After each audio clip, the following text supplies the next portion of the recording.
Havia se passado apenas alguns meses, nós não sabemos, obviamente, precisar quantos, em que Paulo conclui a sua primeira carta, se despedindo daqueles irmãos, pedindo oração.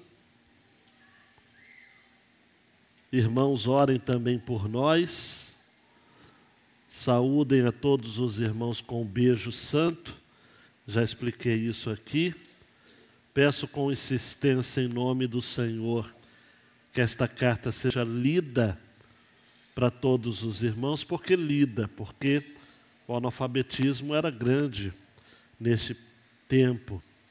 Possivelmente apenas uma ou outra pessoa dentre a igreja sabia ler, e esta carta teria de ser lida.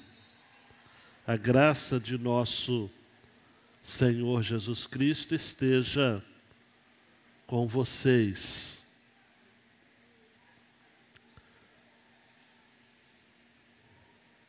O que aconteceu? Alguma coisa em especial? Possivelmente não.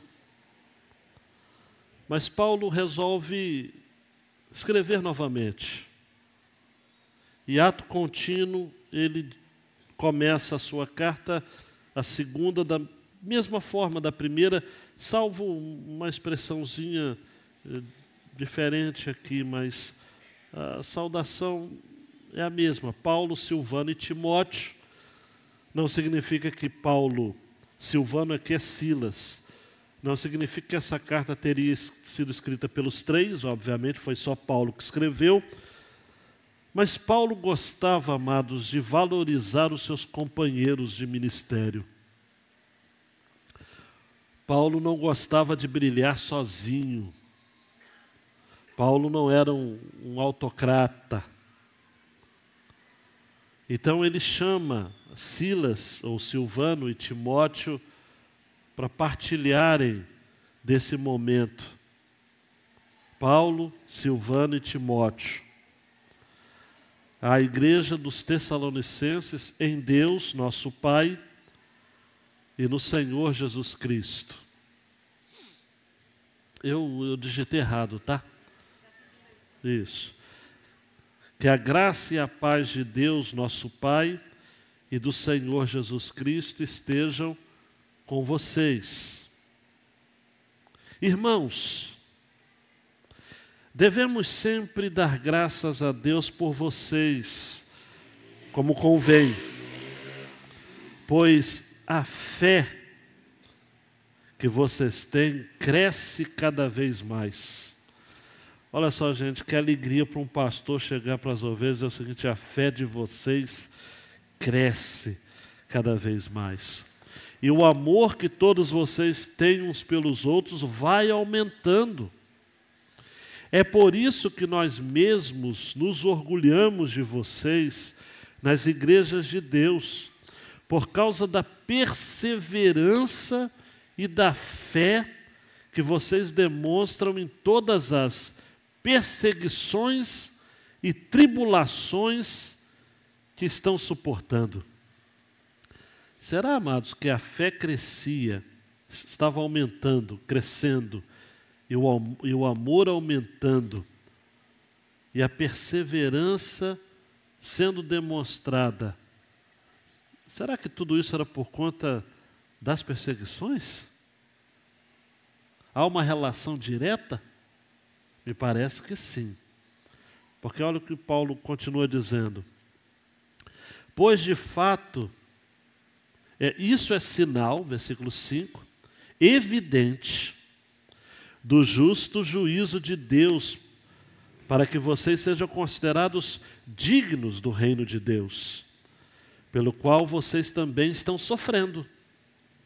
Pois de fato é justo para com Deus que Ele retribua com tribulação aos que causam tribulação a vocês, e que dê a vocês que estão sendo atribulados alívio juntamente conosco, quando do céu se manifestar o Senhor Jesus com os anjos do seu poder, em chama de fogo, tomando vingança contra os que não conhecem a Deus e contra os que não obedecem ao Evangelho de nosso Senhor Jesus. Estes sofrerão penalidade da eterna destruição, banidos da face do Senhor e da glória do seu poder, quando Ele vier, naquele dia, para ser glorificado nos seus santos e ser admirado em todos os que creram. Isso inclui vocês, que creram em nosso testemunho. Por isso, também não cessamos de orar por vocês, pedindo que o nosso Deus os torne dignos da sua vocação. Essa expressão me capturou durante o dia, eu fiquei pensando nela. Dignos da sua vocação, para que Deus nos torne dignos da sua vocação. Isso é muito rico. E cumpra com poder todo o propósito de bondade e obra de fé, a fim de que o nome do nosso Senhor Jesus seja glorificado em vocês e vocês sejam glorificados nele, segundo a graça do nosso Deus e do Senhor Jesus Cristo. Queridão, queridona, sabe qual é a verdade que vemos nessa passagem? O Iago vai dar um clique.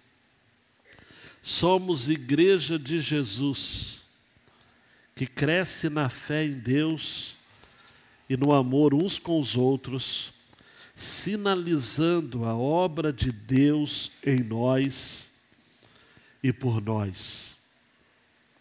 Ao longo da história, independente do tamanho da influência política que a igreja do Senhor Jesus, que os crentes em Cristo Jesus têm tido para com o contexto da cidade, o contexto urbano, o nosso diferencial é algo que nós só nós temos, é que somos igreja de Jesus, que cresce na fé em Deus e no amor uns com os outros, sinalizando a obra de Deus em nós e por nós. Eu entendo que nesse texto Paulo faz 3 coisas. Primeiro, ele elogia os crentes de Tessalônica pelo crescimento espiritual. Um amor que crescia, a fé que crescia e um amor que aumentava. Depois, isso nos versículos 1 a 4. Depois, nos versículos 5 a 10, há um encorajamento acerca daquele que é o justo julgamento de Deus. Mais uma vez, Paulo evoca a questão da segunda vinda do Senhor. E aqueles que gostam de estudar escatologia passam pela primeira e segunda carta aos Tessalonicenses e ficam alvoroçados. Fazem as suas combinações com os textos do sermão escatológico de Jesus, Mateus 24, 25, vão no livro de Apocalipse para conferir passagens paralelas, já montam seus esquemas. Tem gente que gosta dessas coisas. Mas o que Paulo está querendo dizer aqui é de que o julgamento de Deus virá. E será um justo julgamento. Versículo 5 diz: justo juízo de Deus. Vai chegar um tempo, amados, e não está longe, que o jogo vai virar. Aquele que persegue a igreja será perseguido. Aquele que causa tribulação aos crentes será atribulado. Nós vemos as notícias, nós vemos o que está acontecendo no mundo, acompanhamos a história, entendemos que o cristianismo é de fato a religião mais perseguida do mundo. São dados, são registros. Li uma nota hoje de uma revista digital acerca dos cristãos em Gaza, que muitos ficaram escondidos nas igrejas. Há uma ínfima minoria de cristãos nos territórios palestinos, sobretudo na região de Gaza, muito menos. antes dessa guerra toda já era pequeno. E imagine o grupo agora. Muitos ficaram aquartelados, escondidos nas igrejas, sobretudo católicas.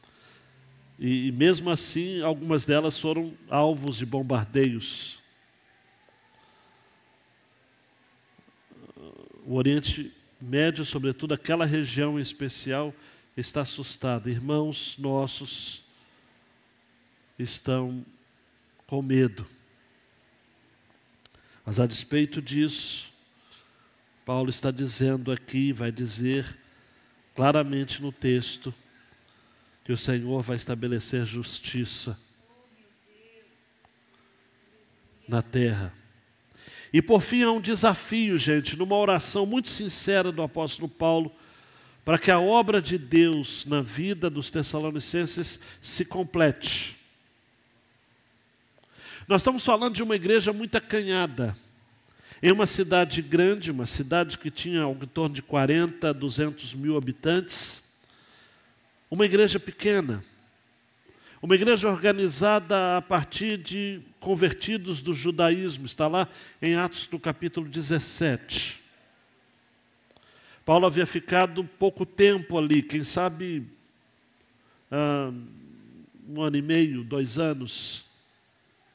Havia trabalhado inclusive para o seu sustento. Uma comunidade raivosa de judeus o afligia, o perseguia. Se você folhear a sua Bíblia e chegar em Atos no capítulo 17, você vai conferir de que foi justamente em Tessalônica, por exemplo, que houve aquela famosa frase: eis os que têm alvoroçado o mundo, ou provocado tumulto no mundo, chegaram também até nós. Há uma expressão muito interessante de Atos 17, a partir do versículo 8, que diz assim, que tanto a que antes do 8, mais precisamente o versículo 6, quando há este eco, este grito por parte de autoridades da cidade, eis os que provocaram tumulto em todo o mundo, chegaram também aqui. Jason, que havia hospedado alguns dos crentes ali, foi alvo então de uma agressão, e a acusação, amados, aos cristãos em Tessalônica era o seguinte, finalzinho do versículo 7, eles dizem que existe um outro rei chamado Jesus.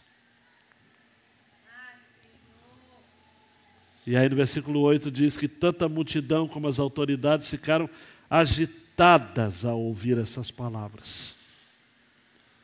Até nos nossos dias, amados, as multidões e autoridades ficam agitadas quando a gente professa que existe outro rei chamado Jesus.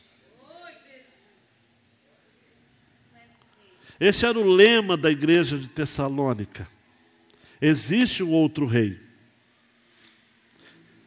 Por isso que Paulo, quando vai escrever tanto a primeira quanto a segunda carta, ele evoca acerca da vinda do rei, da chegada do rei.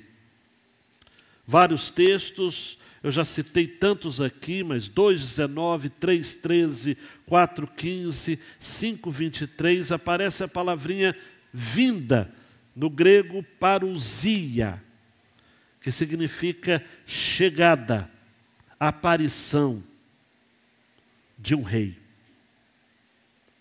A primeira ocorrência desta palavra na segunda carta é no capítulo 2, versículo 1. Irmãos, no que diz respeito à vinda de nosso Senhor Jesus Cristo e a nossa reunião com Ele, pedimos.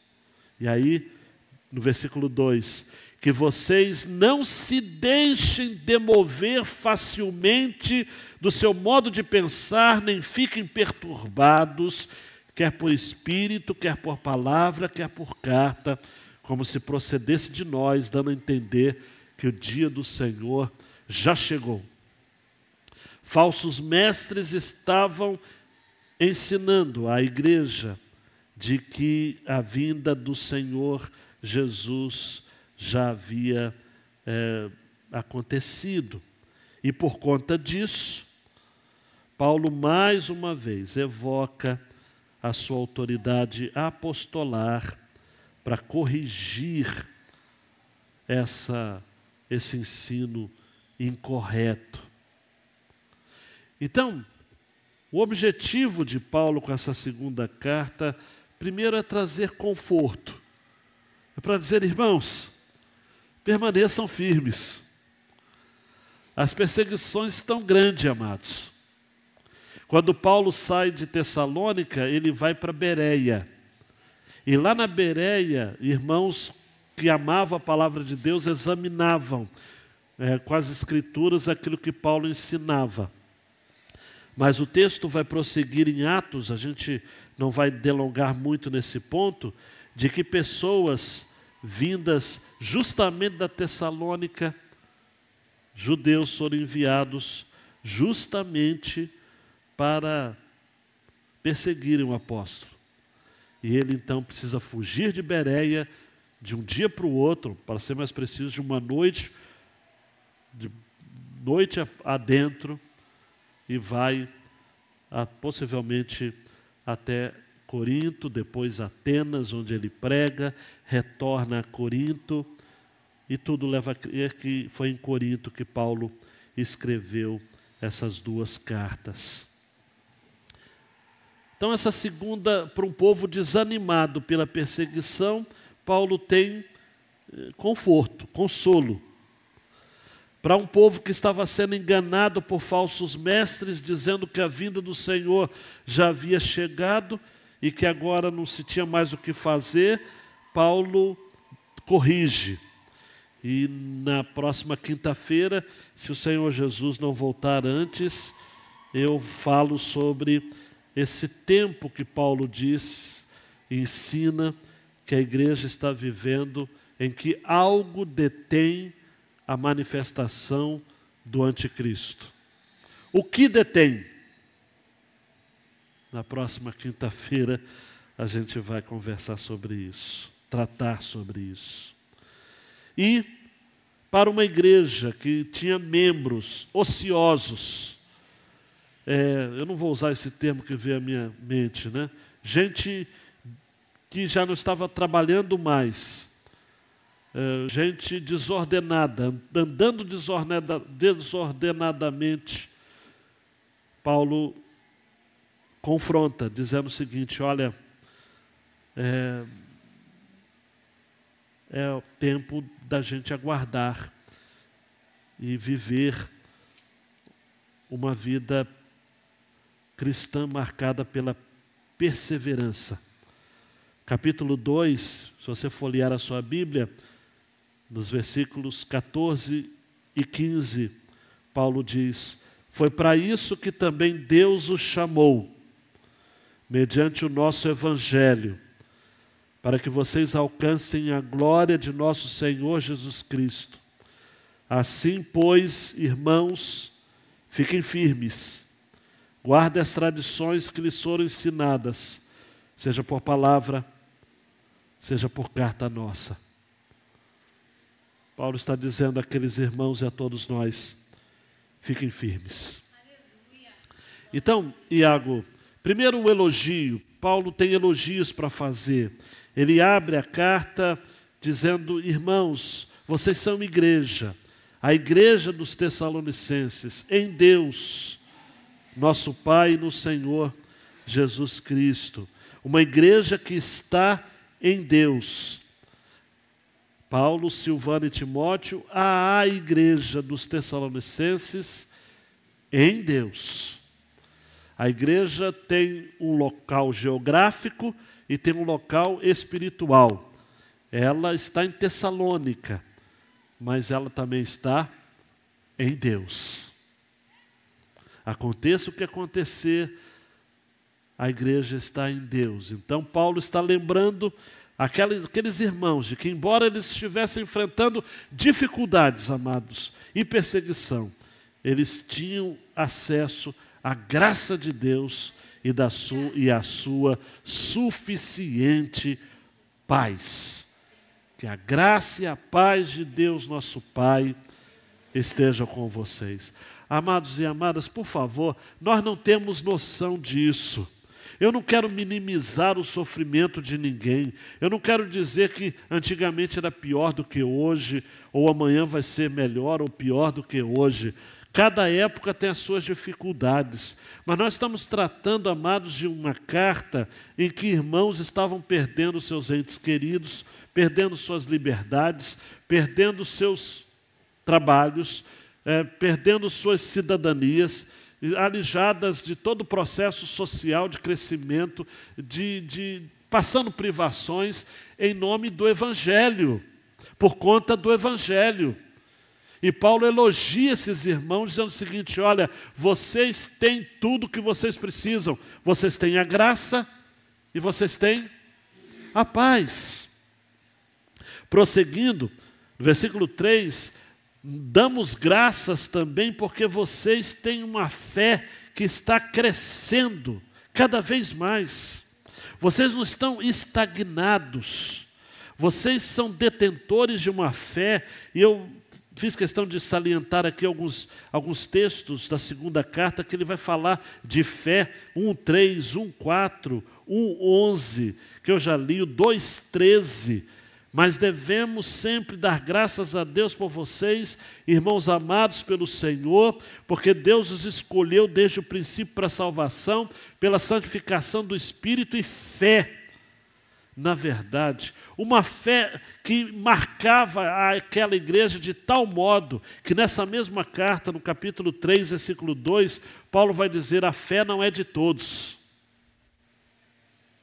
Vocês têm fé. A fé de vocês está crescendo, mas ela não é de todos. Amados, fé não é democrática. Mas também não é alvo do mérito. A fé é dom de Deus. A fé não é de todos. Porque a fé é para quem é dada. Fé é uma dádiva, olhe para mim. Pare de achar o seguinte: porque eu tenho uma fé, a minha fé... Não, você recebeu uma fé. Cabe a você, então, ir crescendo no conhecimento e na graça do Senhor. Paulo diz, a fé que vocês têm, cresce. Não é algo que você pode produzir, não é algo que você pode gerar, mas é algo que você pode dar crescimento.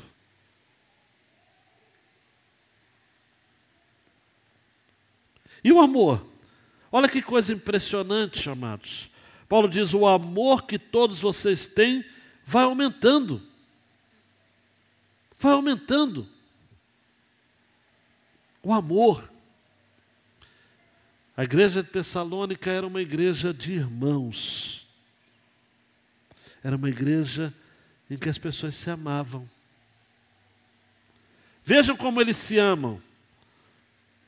Foi o testemunho de uma pessoa enviada para levar às autoridades romanas um relatório de como eram os crentes nos primeiros séculos, nos primeiros anos da fé cristã.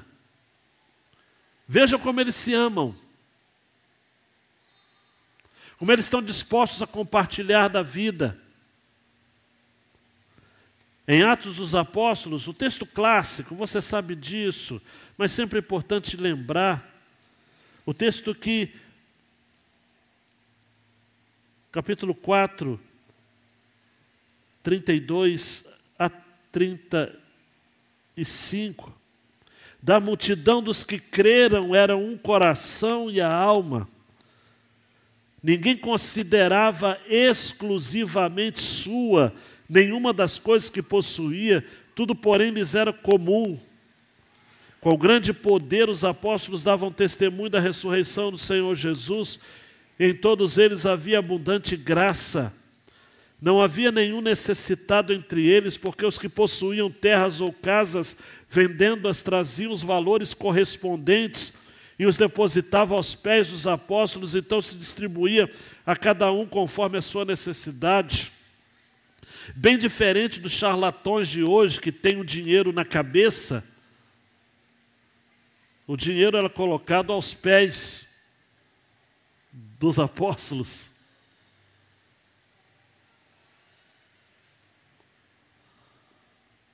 Um amor crescente.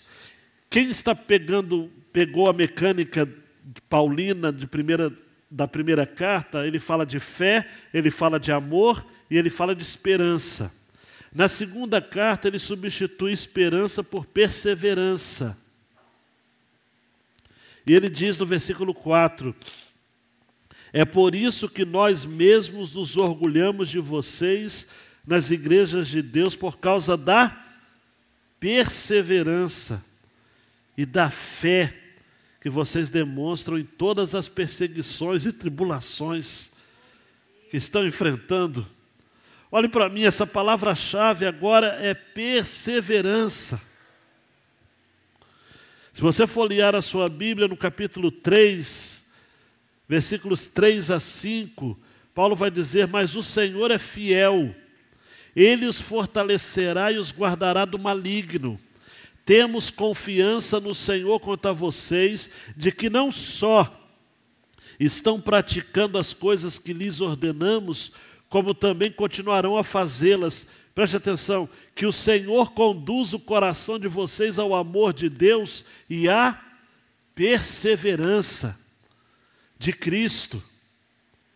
Eu temo em não saber comunicar a vocês o valor dessa palavra, perseverança. No original tem a ver com estabilidade, constância, tolerância, paciência, firmeza. Perseverança não é apenas aquela paciência travestida de tolerância, mas que na verdade acaba sendo uma expectativa indomável por algo que está por acontecer, que gera mais ansiedade.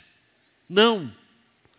Também essa perseverança não é essa atitude passiva, de dizer o seguinte, não, está acontecendo tudo de ruim, mas crente sofre mesmo nesse mundo. Não. Perseverança é a capacidade de suportar os golpes e aguardar o tempo de contra-atacar com força e foco. Perseverança é isso.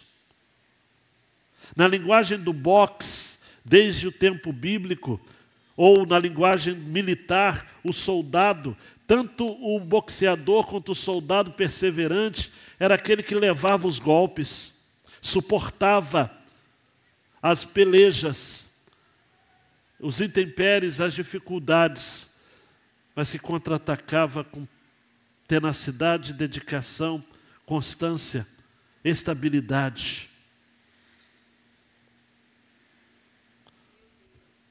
Fé que não é testada, nunca será aprovada. Como se conhece a têmpera do ferro, para ver se vai suportar fogo, se vai se tornar uma obra firme, ou parte de uma obra, de uma construção. Assim, amados e amadas, são as aflições, as lutas, as tensões.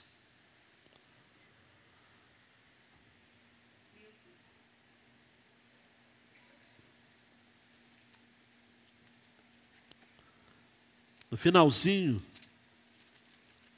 das bem-aventuranças, Jesus vai dizer,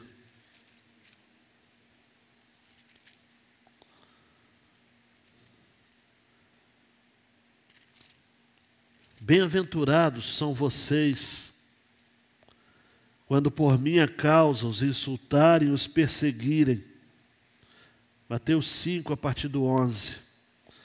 E mentindo disserem todo mal contra vocês.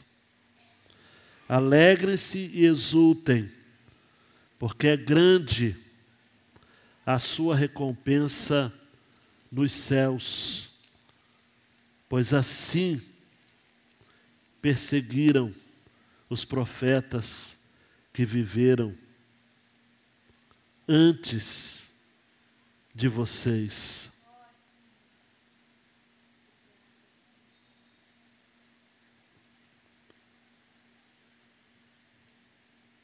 A perseverança.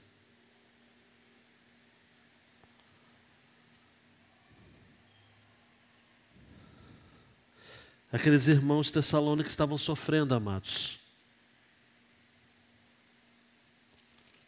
O texto diz, eles estavam enfrentando luta. Capítulo 1, versículo 4. É por isso que nós mesmos nos orgulhamos de vocês nas igrejas de Deus, por causa da perseverança e da fé que vocês demonstram em todas as perseguições e tribulações. Perseguições são coisas externas. Tribulações são aflições que mexem com a gente lá dentro. Mexem com o nosso brio.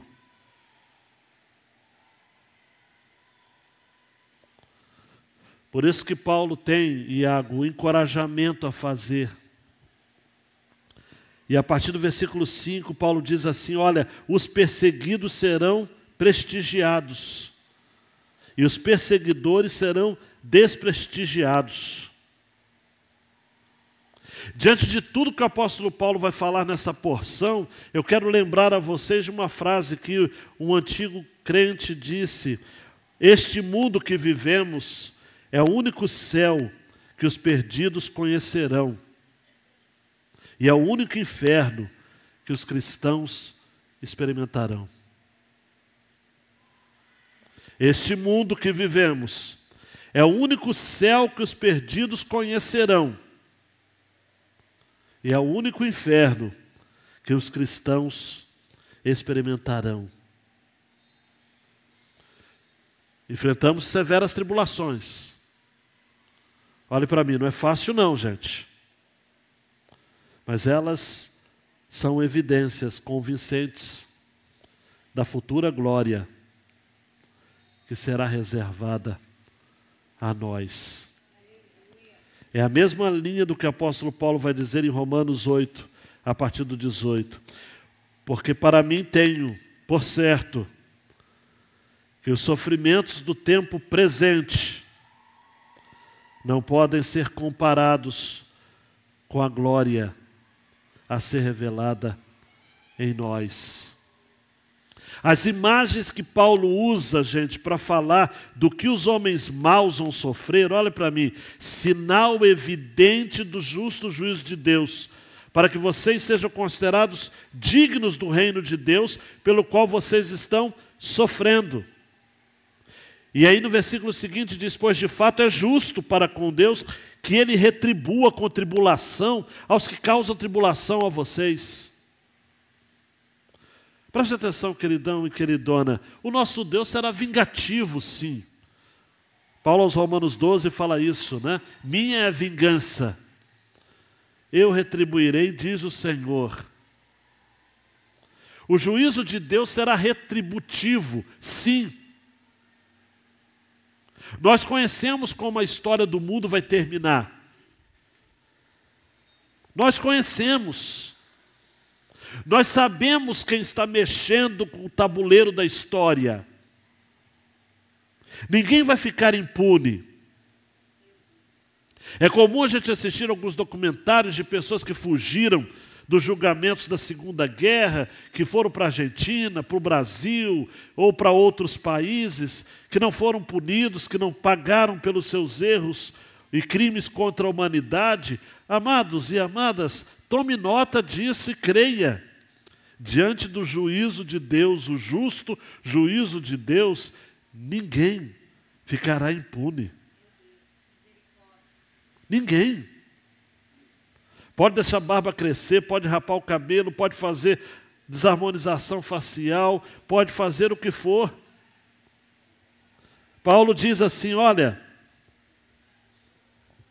versículo 6, pois de fato é justo para com Deus, repita comigo, é justo para com Deus, que Ele retribua com tribulação aos que causam tribulação a vocês.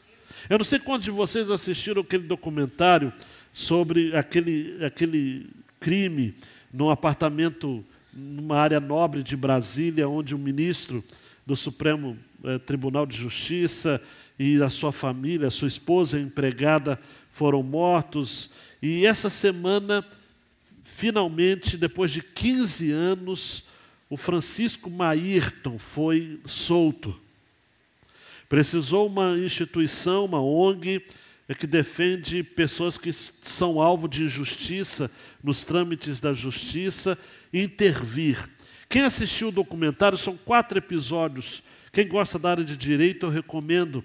Depoimentos que foram mal feitos, um processo estapafúrdio.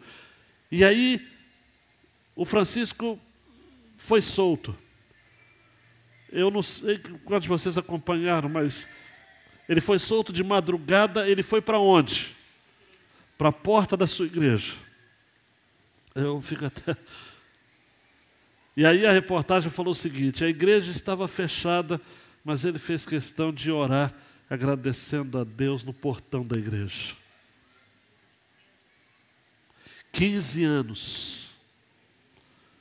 Nesse período, a irmã e o irmão de Francisco estudaram direito, se tornaram advogados, ele advogado, ela advogada, para junto com uma equipe poder finalmente resolver essa questão de injustiça.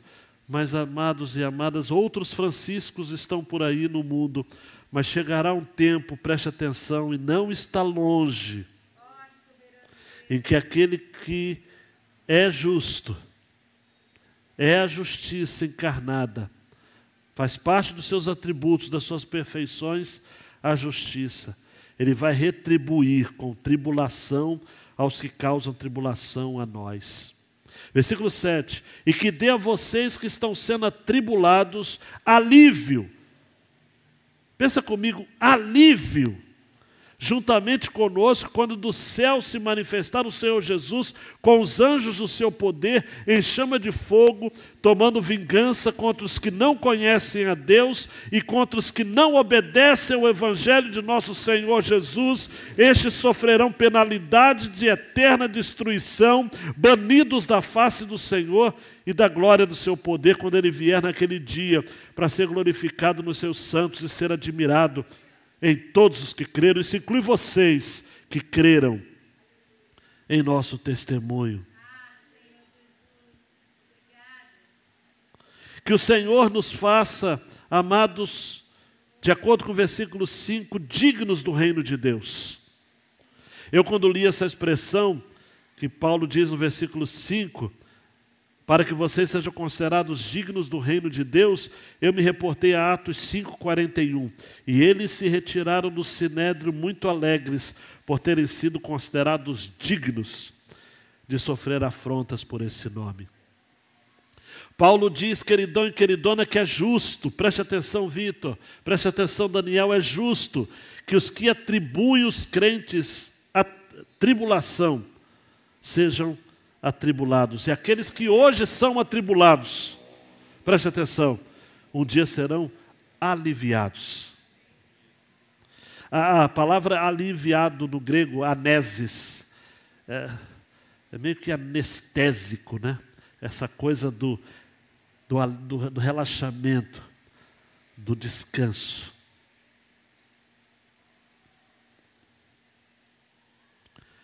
As imagens são fortes, anjos do seu poder, chama de fogo.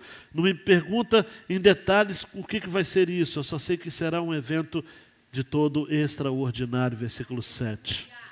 O céu vai se manifestar com os anjos do poder em chamas de fogo. E vai tomar vingança, amados. Olha para mim. E aí os estudiosos divergem. Os que não conhecem a Deus e os que não obedecem ao Evangelho. Tem comentarista que é muito detalhista que fala, um grupo é que não conhece a Deus, o outro é que não conhece o Evangelho. Não, não, é o mesmo grupo. É o mesmo grupo. De tal modo que cada um vai receber de Deus segundo o que realmente é.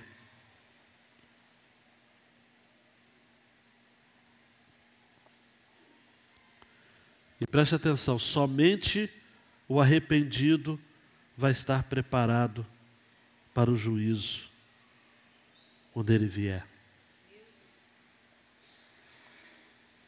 De tal modo, caminhando para o fim, que Paulo ora, deixando-nos o desafio. Por isso também, não cessamos de orar por vocês, pedindo que o nosso Deus os torne dignos. Mais uma vez, Deus os torne dignos. Olha para mim, por que Deus nos torna dignos? De novo, assim como no versículo 5, para que vocês sejam considerados dignos. Porque não é a gente que se dignifica para nada, amados. Ele que nos considera dignos do quê? Da vocação, do chamado. E cumpra com poder todo o propósito da bondade e obra de fé, a fim de que o nome do nosso Senhor Jesus seja glorificado em vocês, vocês glorificados nele, segundo a graça. Sempre foi graça, amados. Nunca foi eu que quis, foi sempre ele que quis. Paulo vai escrever aos Efésios capítulo 4, versículo 1. Por isso eu, prisioneiro no Senhor, peço que vocês vivam de maneira digna da vocação a que vocês foram chamados. Não tem como, amados. Nós fomos chamados. Assim como Lázaro precisou ser chamado para sair do túmulo, em João capítulo 11, nós mortos também só vamos sair da nossa condição se formos chamados. E temos de ser chamados pelo nome, como está lá em João 11, Lázaro, vem para fora. Isso é aquilo que nós, os teólogos, chamamos de chamado eficaz. Nós concluímos aqui com uma verdade que nos tira o fôlego. Paulo se despede dizendo o seguinte, olha,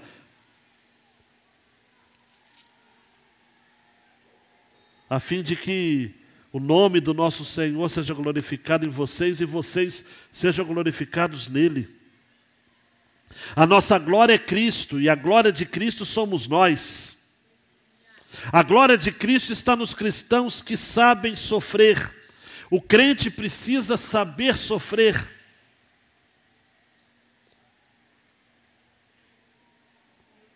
O crente precisa saber sofrer. E entender que há glória nisso. Só mencionando as aplicações, Iago, para a gente guardar no coração, a primeira delas, dando 2 cliques, é: o crente em Cristo tem de ser perseverante. Até mesmo porque mais importante é como termina a nossa jornada e não como começa. Eclesiastes 7:8, melhor é o fim das coisas do que o seu princípio. Nós precisamos pensar o seguinte, eu quero terminar bem. Eu já tenho dito aqui para vocês, eu tenho visto ao longo de 3 décadas de ministério, pessoas que começam muito bem, mas que não dão prosseguimento. O negócio é vigiar, amados, é o que Jesus disse em Mateus 24. Estejam preparados, porque o Filho do Homem virá a hora em que vocês menos esperam. E por fim, a outra aplicação, a efetividade de uma igreja tem a ver com o modo como ela lida com a sua afetividade. Nós somos uma igreja de irmãos.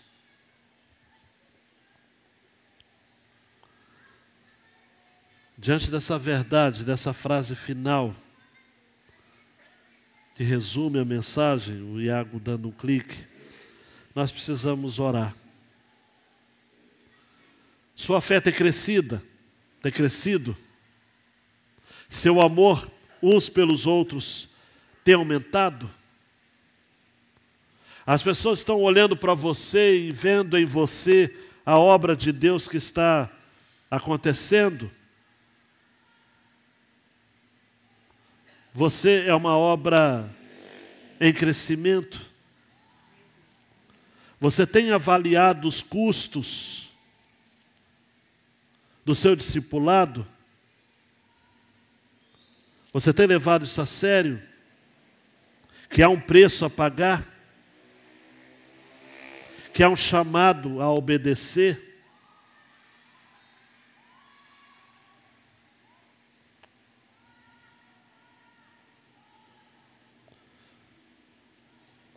Só conhecer a Jesus não significa absolutamente nada. Confessá-lo apenas com os lábios não muda a vida de ninguém.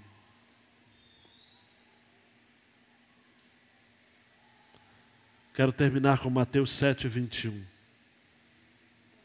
Nem todo aquele que me diz, Senhor, Senhor, entrará no reino dos céus, mas apenas aquele que faz a vontade de meu Pai, que está nos céus. Abaixa sua cabeça, queridão, queridona. Um elogio.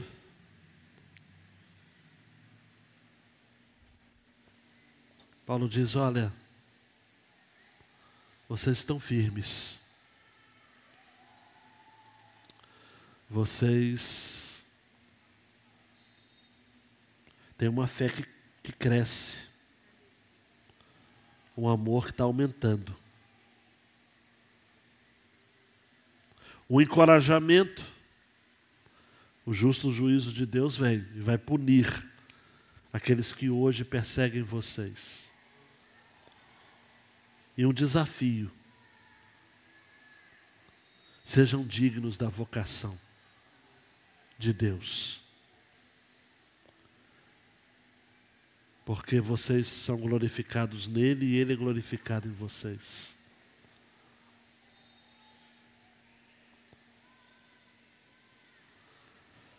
Amados, que nesses dias tão difíceis para sermos crentes, que nesses dias onde a perseverança tem sido requerida de nós, que possamos ser poucos, porém fiéis, fracos, porém dependentes, humildes,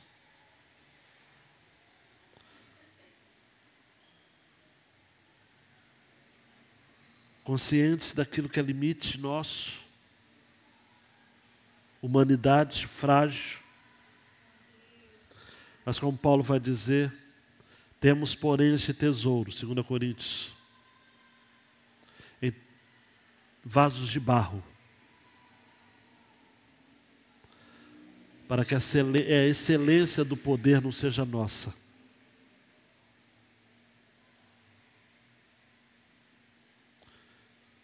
E quando o Senhor voltar, amados, possa nos encontrar fiéis, entendendo que terminar bem é o que importa, não necessariamente começar bem. Não importa como você começou, não importa o que aconteceu no seu passado até aqui, importa o que você vai fazer de agora em diante. Importa a história que você vai escrever de agora em diante.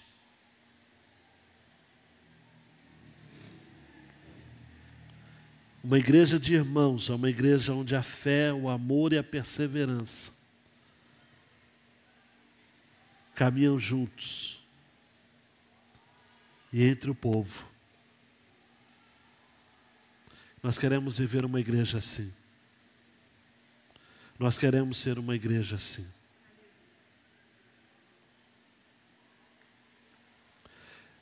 Deus, nesta noite, o teu povo veio do trabalho, o teu povo é ocupado, é valente,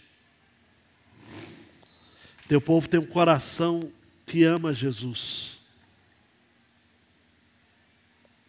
Alguns vão pegar conduções diversas para voltar para casa agora. E precisam voltar com esta palavra no coração.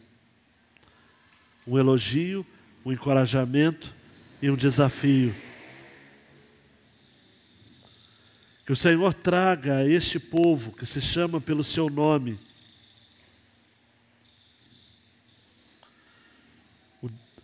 a verdade que arde o coração. Nós temos um Deus que é soberano sobre todas as coisas. E que vai fazer justiça e vai nos trazer alívio.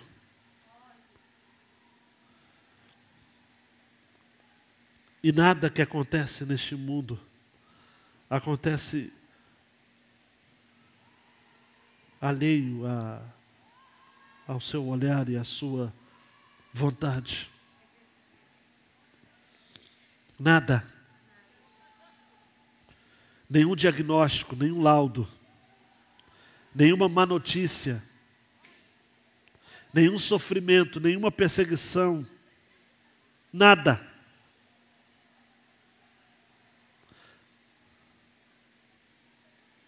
Não importa o que estivermos passando, não importa o que formos passar, nós queremos estar firmes. Aleluia. Nós não queremos desistir. Não queremos e não podemos abandonar a fé. Se conosco, Senhor. Por favor, se conosco. No nome de Jesus. Amém. E amém.